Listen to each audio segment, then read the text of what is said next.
जय किसान दोस्तों, आपका चैनल में स्वागत है। दोस्तों, आपने देखा होगा गोबर से ज़्यादातर हम लोग क्या करते हैं, खाद बनाते हैं या उसे जलाने के काम में लाते हैं। लेकिन क्या आपको मालूम है कि गोबर से भी अब ईंटा बनाया जा सकता है और इससे अपने घर भी बनाए जा सकते हैं। जानते हो किसने कर दिखाया है कमाल? तो क्यों ना हम इसके बारे में जानें कि गोबर से ईंटा बनाने वाला कमाल कैसे हुआ और किसने किया। लेकिन दोस्तों, जानने से पहले अगर आपने चैनल को सब्सक्राइब नहीं किया है तो अवश्य कर दें। साथ ही साथ दोस्तों बेल आइकन की घंटी को जरूर दबाएं और दोस्तों लाइक व शेयर भी करें।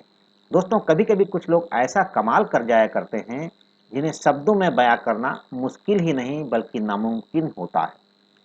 कुछ ऐसा ही कमाल हरियाणा के रोहतक निवासी रसायन शास्त्री डॉक्टर शिव दर्शन मलिक ने कर दिखाया। आपको ये जानकर हैरानी होगी कि इन्होंने बैल के गोबर से ईंट बनाया है। इनके द्वारा बनाई गई ईंट अपनी खासी चर्चा में है। लोगों के लिए ये विश्वास करना मुश्किल हो रहा है कि भला किसी पशु के गोबर से ईंट कैसे बनाई जा सकती है। इतना ही नहीं, आपको ये जानकर हैरानी हो सकती है कि पशु के गोबर से न महज ईंट बनाई जा सकती है बल्कि इसका बड़े पैमाने पर भवन निर्माण में भी इस्तेमाल हो रहा है। कई राज्यों में इन ईंटों की मांग भी बढ़ चुकी है। लोग इस ईंट की अद्भुत शैली को देखकर दंग हो रहे हैं। उनके लिए ये रचना अविश्वसनीय है।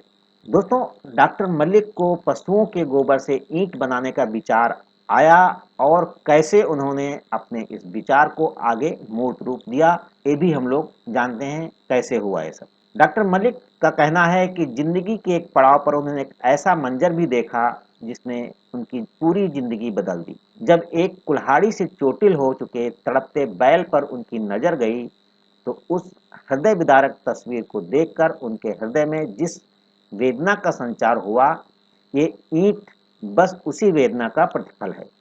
दर्द से कराहते हुए इस बैल की पीड़ा को देखकर डॉक्टर मलिक का हृदय विचलित हो उठा।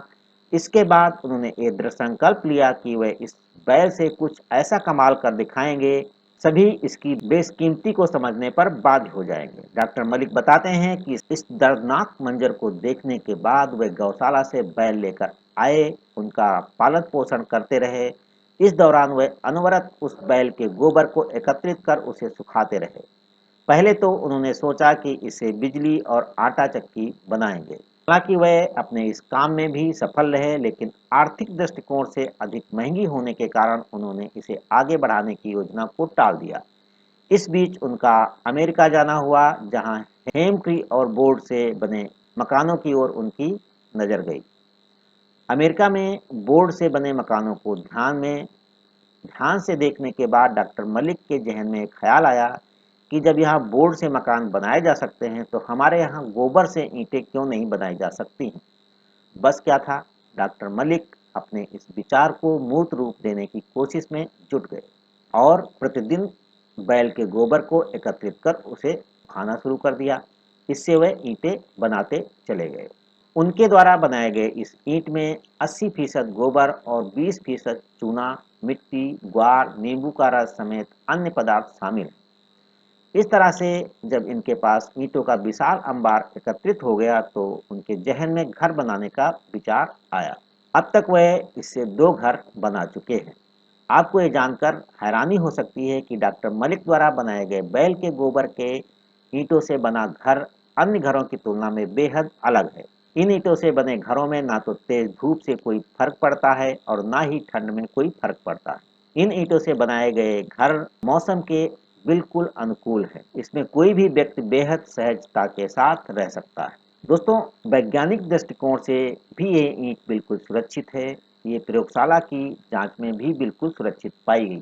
प्रयोगशालाओं की जांच खुद इस बात की पुष्टि करता है कि इस ईंट पर न पानी का फर्क पड़ता है, न धूप का और न ही सर्दी का। प्रयोगशाला की जांच के मुताबिक 350 डिग्री सेंटीग्रेड पर भी ये ईंट बिल्कुल सुरक्षित है। इसमें आग लगने का भी कोई खतरा नहीं होता। डॉक्टर मलिक के मुताबिक अब ये ईंट धीरे धीरे प्रचारित हो रही है। डॉक्टर मलिक खुद लोगों को बैल के गोबर से ईंट बनाने का प्रशिक्षण दे रहे हैं। अब अन्य राज्यों में भी ऐसी ईंटों की मांग हो रही है। भवन निर्माणकर्ताओं की तरफ से लगातार इन ईंटों की मांग की जा रही है। ऐसे में जब लाल ईंटों का दबदबा बाजार में अपने चरम पर है, ऐसे में माना जा रहा है कि अगर ये सिलसिला यूं ही जारी रहा तो फिर गोबर से बनी इन ईंटों की मांग आने वाले दिनों में बढ़ सकती है। तो दोस्तों आपने देखा कि गोबर से ईंट भी बनाई जा सकती है और उसका हम लोग प्रयोग भी कर सकते हैं। लेकिन दोस्तों अभी तक आपने चैनल को सब्सक्राइब नहीं किया है तो अवश्य कर दें। साथ ही साथ दोस्तों लाइक व शेयर भी करें। जय किसान दोस्तों।